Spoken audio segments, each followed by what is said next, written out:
Hi all, welcome back to my channel. This is just another day with Suma. So ನಾನು ನಿನ್ನೆ ವ್ಲಾಗಲ್ಲಿ ಹೇಳಿದೆ, ನಾನು ಮೆಟ್ರೋಗೆ ಹೋಗಿದ್ದೆ ಶಾಪಿಂಗ್ ಮಾಡೋದಕ್ಕೆ. ಅಂದರೆ ಮನೆಗೆ ರೇಷನ್ ತರಬೇಕು ಅಂತಂದ್ಬಿಟ್ಟು ಹೋಗಿದ್ದೆ ಅಂತ ಕೆಲವೊಂದು ಕ್ಲಿಪ್ಪಿಂಗ್ಸ್ ಕೂಡ ಹಾಕಿದೆ. ಸೊ ಅದರದ್ದು ತೋರಿಸ್ತಾ ಇದ್ದೀನಿ, ಡೀಟೇಲಿಂಗ್ ವ್ಲಾಗ್ ಮಾಡ್ತಿದ್ದೀನಿ. ಸೊ ಟೋಟಲ್ ಬಿಲ್ಲು 6,702 ರೂಪಾಯಿ ಆಯಿತು. ಅಂದರೆ 3 ಜನ ಇರೋವಂಥ ಮನೆಗೆ 3 ತಿಂಗಳಿಗೆ ಆಗೋಷ್ಟು ಸಾಮಾನು 6,702 ರೂಪಾಯಿ ನಾನು ತೊಗೊಂಡ್ಬಂದಿದ್ದೀನಿ. ನೀವು ಇದನ್ನು ಕ್ಯಾಲ್ಕುಲೇಟ್ ಮಾಡ್ಕೊಬೋದು. ಏನಕ್ಕೆ ನಾನು ಮೆಟ್ರೋ ಪ್ರಿಫರ್ ಮಾಡ್ತೀನಿ ಅಂತಂದರೆ, ಕ್ವಾಲಿಟಿ ವೈಸ್ ಎಲ್ಲ ರೇಷನ್ ಐಟಮ್ ಆಗಿರ್ಬೋದು, ಎಲ್ಲ ಅಥವಾ ಏನೇ ನೀವು ತೊಗೊಂಡ್ರು ಒಳ್ಳೆ ಕ್ವಾಲಿಟಿ, ಫೈನ್ ಕ್ವಾಲಿಟಿ ಐಟಮ್ಸಲ್ಲಿ ಸಿಗುತ್ತೆ ನಿಮಗೆ. ಅದನ್ನು ನೀವು ಬೇಕಾದರೆ 3 ತಿಂಗಳಿಗೆ ಒಂದು ಸಲ ತೊಗೊಂಡು ಬಂದು ನೀವು ಮನೇಲಿ ಸ್ಟಾಕ್ ಮಾಡಿ ಎತ್ತಿಟ್ಕೊಂಡು ಯೂಸ್ 3 ತಿಂಗಳ ಕಾಲ ಯೂಸ್ ಮಾಡ್ಕೊಬೋದು. ನಾನು ಆಶೀರ್ವಾದ್ 5 kg ಹಿಟ್ಟು ತೊಗೊಬಂದೆ. ಸೊ ದಟ್ ನಮ್ಮ ಮನೇಲಿ ನಾವು 3 ಜನ ಇದ್ದೀವಿ. ಅದು ನಮ್ಗೆ ಆಲ್ಮೋಸ್ಟ್ ಒಂದು 2-2.5 ತಿಂಗಳು ಬರುತ್ತೆ. ಉಪ್ಪು, ರವೆ, ಬನ್ಸಿ ರವೆ ನಾನೊಂದು 6 ಪ್ಯಾಕೆಟ್, ಅಂದರೆ ಅರ್ಧ kgದು 6 ಪ್ಯಾಕೆಟ್ ತೊಗೊಬಂದೆ. So 3 kg ತೊಗೊಬಂದೆ.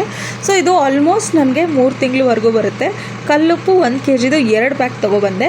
ಇದು ಹೇಗೆ ಅಲ್ಲಿ ಪ್ರೈಸ್ ಅಂತಂದರೆ, ಒಂದು ಪ್ರಾಡಕ್ಟ್ನ ತೊಗೊಂಡ್ರೆ ನಿಮಗೆ, ಈಗ ಫಾರ್ ಎಕ್ಸಾಂಪಲ್ ಉಪ್ಪೇ ತೊಗೊಳ್ಳೋಣ, 1 kg ಒಂದು 40 ರೂಪೀಸ್ ಅಂತ ಇಟ್ಕೊಳ್ಳಿ, ಎಕ್ಸಾಂಪಲ್ ಹೇಳಿದ್ದು.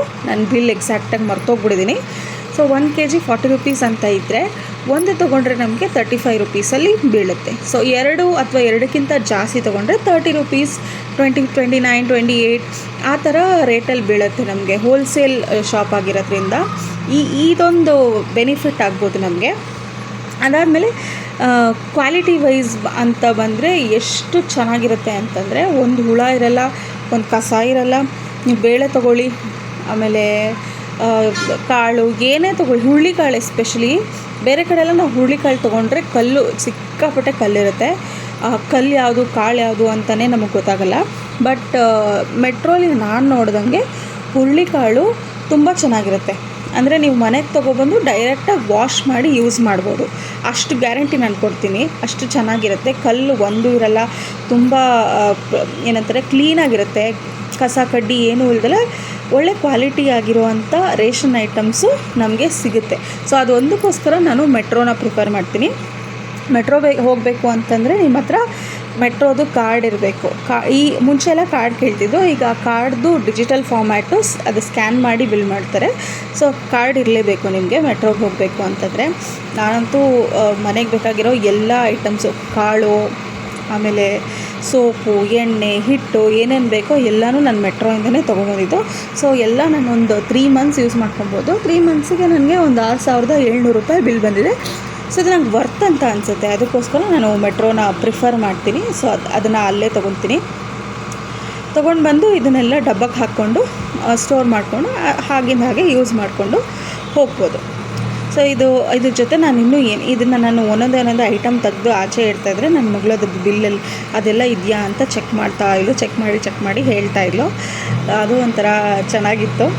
ಆಮೇಲೆ ಸೊ ಇದೊಂದು ರೀಸನ್ಗೋಸ್ಕರ ನಾನು ಇದು 2 ರೀಸನ್ಗೋಸ್ಕರ ನಾನು ಮೆಟ್ರೋನ ತುಂಬ ಪ್ರಿಫರ್ ಮಾಡ್ತೀನಿ. ಮೆಟ್ರೋಲಿ ಶಾಪಿಂಗ್ ಮಾಡೋದಕ್ಕೆ ಇಷ್ಟಪಡ್ತೀನಿ.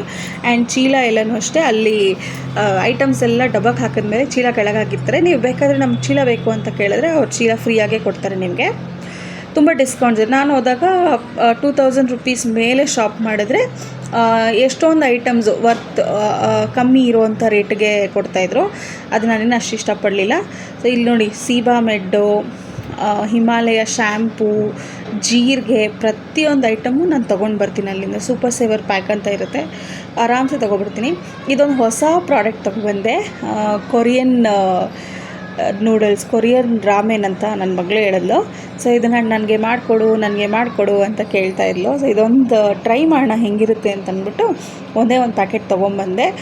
ಗೊತ್ತು ನನಗೆ ಇದೆಲ್ಲ ಮಕ್ಳಿಗೆ ಕೊಡಬಾರ್ದು, ಇಟ್ ಇಸ್ ನಾಟ್ ಹೆಲ್ದಿ ಅಂತ.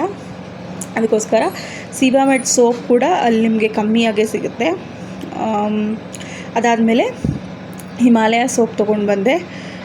ಕರಿ ಎಳ್ಳು, ಬಿಳಿ ಎಳ್ಳು, ಏನೇನೆಲ್ಲ ಅವಶ್ಯಕತೆ ಇದೆಯೋ ಅದೆಲ್ಲ ತುಂಬ ಕಮ್ಮಿ ಪ್ರೈಸ್ ಸಿಕ್ಕಿರೋದ್ರಿಂದ ನಾನು ಅಲ್ಲಿಂದನೇ ತೊಗೊಂಬರ್ತೀನಿ.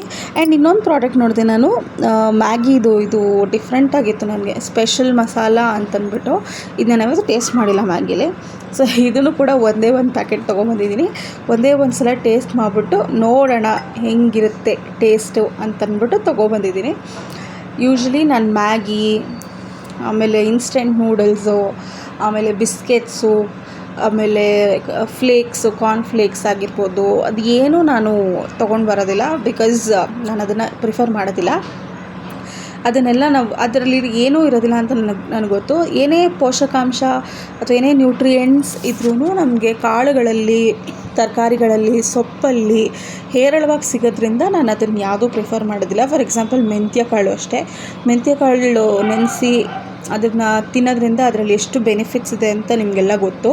ಸೊ ಇದನ್ನೆಲ್ಲ ಇರೋವಾಗ ನಾನು ಯಾಕೆ ಬಿಸ್ಕೆಟ್ಸು ಅದನ್ನೆಲ್ಲ ಪ್ರಿಫರ್ ಮಾಡಲಿ. ನನ್ನ ಮಗಳಿಗೂ ಅಷ್ಟೇ, ನಾನು ಯಾವತ್ತೂ ಬಿಸ್ಕೆಟ್ಸು, ಚಾಕ್ಲೇಟ್ಸು ಇದನ್ನೆಲ್ಲ ನಾನು ರೂಢಿನೇ ಮಾಡಿಲ್ಲ. ಇದನ್ನು ನಾನು ಅಭ್ಯಾಸ ಕೂಡ ಮಾಡಿಲ್ಲ. ಆ್ಯಂಡ್ ಇದು ಕಾರ್ ಕೇರ್ ಪ್ಯಾಡ್ ಅಂತಂದ್ಬಿಟ್ಟು ಕಾರ್ ಒರೆಸೋದಕ್ಕೋಸ್ಕರ ನಮ್ಮ ಕಾರ್ ಒರೆಸೋಕ್ಕೋಸ್ಕರ ನಾನು ತೊಗೊಂಡು ಬಂದೆ. ಆಮೇಲೆ ಆ್ಯಸ್ ಯೂಶ್ವಲ್ ಪಾತ್ರೆ ತೊಳೆಯೋ ಲಿಕ್ವಿಡ್ ವಿಮ್ಮು, ಆಮೇಲೆ ವಾಷಿಂಗ್ ಮಿಷಿನ್ಗೆ ಫ್ರಂಟ್ ಲೋಡ್ಗೆ ಹಾಕೋಂಥ ರಿನ್ ಮ್ಯಾಟ್ರಿಕ್ಕು, ಇದೆಲ್ಲ ಕೂಡ ನಾನು ಅಲ್ಲಿಂದಲೇ ಶಾಪ್ ಮಾಡ್ಕೊಂಬಂದೆ. ಸೊ ಈ ಆಲ್ಮೋಸ್ಟ್ ಆ್ಯಂಡ್ ಸ್ಕ್ರಬ್ ಬರುತ್ತಲ್ಲ, ಸ್ಟೀಲ್ ಸ್ಕ್ರಬ್ ಕೂಡ ನಾನು ಅಲ್ಲೇ ಶಾಪ್ ಮಾಡ್ಕೊಂಬಂದೆ. ಸೊ ಎಲ್ಲ ಐಟಮ್ಸು ನನಗೆ ಕಮ್ಮಿ ಪ್ರೈಸ್ಗೆ ಸಿಕ್ತು ಅಂತ ನನಗನ್ಸುತ್ತೆ. ಇದನ್ನೆಲ್ಲ ನಾನು ಬೇರೆ ಕಡೆ ಶಾಪ್ ಮಾಡ್ತೀನಿ, ಇದೇ ಕ್ವಾಲಿಟಿ, ಇಷ್ಟೇ ಕ್ವಾಂಟಿಟಿ ಅಂತಂದರೆ ನನಗೆ ಇನ್ನೂ ಜಾಸ್ತಿ ಬಿಲ್ ಆಗುವಂಥ ಚಾನ್ಸಸ್ ಜಾಸ್ತಿ ಇರುತ್ತೆ ಅಂತ ನನಗೆ ಗೊತ್ತು. ಸೊ ಅದಕ್ಕೋಸ್ಕರ ನಾನು ಅಲ್ಲೇ ಪ್ರಿಫರ್ ಮಾಡ್ತೀನಿ. ಅದಾದಮೇಲೆ ಎಲ್ಲ ಐಟಮ್ಸು ತೆಗೆದು ಅದನ್ನು ಎತ್ತಿಟ್ಟು ಅದನ್ನೆಲ್ಲ ಸೆಟ್ರೇಟ್ ಮಾಡಿ, ಅದಾದಮೇಲೆ ನಾನು ಒಂದು ರೆಸಿಪಿ ಮಾಡಿ ತೋರಿಸ್ತಾ ಇದ್ದೀನಿ ಈ ವಿಡಿಯೋದಲ್ಲಿ. ಏನು ರೆಸಿಪಿ ಅಪ್ಪ ಅಂತಂದರೆ ಮೊಳಕೆ ಕಾಳು ಪಲ್ಯ. ಕಡಲೆಕಾಳು ಇದೆಯಲ್ಲ, ಕಡಲೆಕಾಳನ್ನ ಮೊಳಕೆ ಬರೆಸ್ಬಿಟ್ಟು ಅದರದ್ದು ಪಲ್ಯ. ರುಚಿಗೋಲ್ಡ್ ಎಣ್ಣೆ ತಂದಿದ್ದೀನಿ, ಸನ್ಪ್ಯೂರು. ರುಚಿಗೋಲ್ಡ್ ನಾನು ಯೂಸ್ ಮಾಡೋದು ದೇವ್ರ ದೀಪ ಹಚ್ಚೋದಕ್ಕೆ. ಸೊ ಕಡಲೆಕಾಳು ಮೊಳಕೆ ಬರೆಸಿದ್ದೀನಿ. ಇದಕ್ಕೆ ಏನೇನು ಬೇಕು ಅಂದರೆ ಕಾಯಿ ತುರಿ, ಈರುಳ್ಳಿ, ಒಗ್ಗರಣೆಗೆ ಒಣಮೆಣ್ಸಿನ್ಕಾಯಿ, ಸಾಸಿವೆ. ಇದು ಹಸಿಮೆಣ್ಸಿನ್ಕಾಯಿ ಬೇಕಾದ್ರೂ ಹಾಕ್ಕೋಬೋದು, ಬಟ್ ನನಗೇನೋ ಹಸಿಮೆಣ್ಸಿನ್ಕಾಯಿ ಇಷ್ಟ ಆಗೋಲ್ಲ. ಅದಕ್ಕೋಸ್ಕರ ಈ ಒಣಮೆಣ್ಸಿನ್ಕಾಯಿ ಗೋಟು ಅರ್ಜೆಂಟಾಗಿ ಮಾಡಬೇಕು ಅಂತ ಅಂದ್ಬಿಟ್ಟು ಹಾಕಿದ್ದೀನಿ. ಸೊ ಕಾಳು ನೆನೆಸಿ ಮೊಳಕೆ ಬರೆಸಿ ಒಗ್ಗರಣೆ ಕೊಟ್ಟು ಆ್ಯಸ್ ಯೂಶ್ವಲ್ ಬಾಣಲಿ ಇಟ್ಬಿಟ್ಟು ಸ್ಟವ್ ಮೇಲೆ ಎಣ್ಣೆ ಹಾಕಿ ಸ್ವಲ್ಪ ಸಾಸಿವೆ ಹಾಕಿ, ಸಾಸಿವೆ ಸಿಡಿದ ಮೇಲೆ ಒಣಗಿದ ಮೆಣ್ಸಿನ್ಕಾಯಿ ಕಟ್ ಮಾಡಿ ಹಾಕಿದ್ದೀನಿ. ಖಾರಕ್ಕೆ ಎಷ್ಟು ಬೇಕೋ ಅಷ್ಟು ಹಾಕ್ಕೊಂಡು, ಅದಾದಮೇಲೆ ಕಟ್ ಮಾಡಿರೋ ಅಂಥ ಈರುಳ್ಳಿ, ಕರಿಬೇವು ಸೊಪ್ಪಿದ್ರೆ ಹಾಕ್ಕೊಳ್ಳಿ, ಕರಿಬೇವು ಹಾಕ್ಕೊಂಡು ಇದನ್ನು ಈರುಳ್ಳಿ ಒಂದು ಸ್ವಲ್ಪ ಕಲರ್ ಚೇಂಜ್ ಆಗೋವರೆಗೂ ನೀವು ಅದನ್ನು ಫ್ರೈ ಮಾಡ್ಕೊಳ್ಳಿ. ಅದಾದಮೇಲೆ ಮೊಳಕೆ ಕಾಳಿದೆಯಲ್ಲ, ಕಡಲೆಕಾಳು, ಅದನ್ನು ಬೇಯಿಸಿಡಬೇಕು. ಅಂದರೆ ವಿಷಲ್ ಹಾಕಿಸ್ಬೇಕು ಕುಕ್ಕರಲ್ಲಿ. ಒಂದು 2 ವಿಷಲ್ ಹಾಕಿಸ್ಬಿಟ್ಟು ಆ ನೀರೆಲ್ಲ ಸೋಸಿ ಆ ಕಾಳು ಏನಿದೆಯಲ್ಲ ಅದನ್ನು ಹಾಕಿ, ಉಪ್ಪು ಮತ್ತು ಇದು ಕೊತ್ತಂಬರಿ ಸೊಪ್ಪು ಅಥವಾ ಹಸಿಕಾಯಿ ಹಾಕ್ಬಿಟ್ಟು ಸ್ವಲ್ಪ ಬಿಟ್ಬಿಡಬೇಕು. ಒಂದು 5 ನಿಮಿಷ ಬಿಟ್ಟರೆ ಆ ಉಪ್ಪು ಖಾರ ಎಲ್ಲ ಕರೆಕ್ಟಾಗಿ ಇಟ್ಕೊಳ್ಳುತ್ತೆ. ಇದನ್ನು ಈಸಿಯಾಗಿ ಮನೇಲೇ ಮಾಡಿಕೊಂಡು ನೀವು ತಿನ್ಬೋದು. ಇದು ಒಳ್ಳೆ ಪ್ರೋಟೀನ್ ರಿಚ್ ಫುಡ್, ಆಮೇಲೆ ಹೆಲ್ತಿಗೆ ತುಂಬ ಒಳ್ಳೆಯದು, ಈಸಿಯಾಗೂ ಮಾಡ್ಕೊಬೋದು. ಸೊ ಅಷ್ಟೇ. ಆಮೇಲೆ ನಾನಿಲ್ಲಿ ಹಸಿಕಾಯಿ ಹಾಕಿಲ್ಲ, ಕಾಯಿ ಒಣಗಿರೋದನ್ನು ಪುಡಿ ಮಾಡಿಬಿಟ್ಟು ಆ ಕಾಯಿನ ಹಾಕ್ಕೊಂಡಿದ್ದೀನಿ. ಸೊ ನೀವು ಬೇಕಾದರೆ ಹಸಿಕಾಯಿ ಕೂಡ ಹಾಕ್ಕೋಬೋದು. ಸೊ ಇದಾಗಿತ್ತು ನನ್ನ ಡಿನ್ನರ್. ಈ ಊಟಕ್ಕೆ ನಾನು ಇದನ್ನೇ ಮಾಡಿದ್ದು. ಸೊ ಇದಾಗಿತ್ತು ನನ್ನ ಇವತ್ತಿನ ವ್ಲಾಗ್. ನೀವೆಲ್ಲರೂ ನೋಡ್ತೀರಾ, ಖುಷಿ ಪಡ್ತೀರಾ ಅಂತ ಅಂದ್ಕೊತೀನಿ. ಯಾರೆಲ್ಲ ಇನ್ನೂ ನನ್ನ ಚಾನಲ್ನ ಸಬ್ಸ್ಕ್ರೈಬ್ ಮಾಡಿಲ್ವೋ ಸಬ್ಸ್ಕ್ರೈಬ್ ಮಾಡ್ಕೊಂಡು ನೋಡಿ. ಆಲ್ಮೋಸ್ಟ್ ಏನಂತಾರೆ, ಎಷ್ಟೊಂದು ವೀಡಿಯೋಸ್ನ ನಾನು ಅಪ್ಲೋಡ್ ಮಾಡಿದ್ದೀನಿ. ಸೊ ನಾನು ಇನ್ನೂ ಚೆನ್ನಾಗಿರುವಂಥ ಕಂಟೆಂಟ್ನ ಕೊಡೋದಕ್ಕೆ ಟ್ರೈ ಮಾಡ್ತೀನಿ. ನನ್ನ ಕೈಲಿ ಎಷ್ಟಾಗುತ್ತೋ ಅಷ್ಟನ್ನು ನಾನು ಟ್ರೈ ಮಾಡ್ತೀನಿ. ನನ್ನ ಕೈಲಿ ಏನೆಲ್ಲ ಸಾಧ್ಯ ಆಗುತ್ತೋ ಅದನ್ನೆಲ್ಲ ನಾನು ಟ್ರೈ ಮಾಡ್ತೀನಿ. ಸೊ ಯಾರೆಲ್ಲ ನೋಡಿದ್ದೀರಾ ಇದುವರೆಗೂ ಅವರಿಗೆಲ್ಲ ಥ್ಯಾಂಕ್ ಯು ಸೋ ಮಚ್. ಮತ್ತೊಮ್ಮೆ ಇನ್ನೊಂದು ಚೆನ್ನಾಗಿರುವಂಥ ವೀಡಿಯೋದಲ್ಲಿ ಭೇಟಿಯಾಗೋಣ.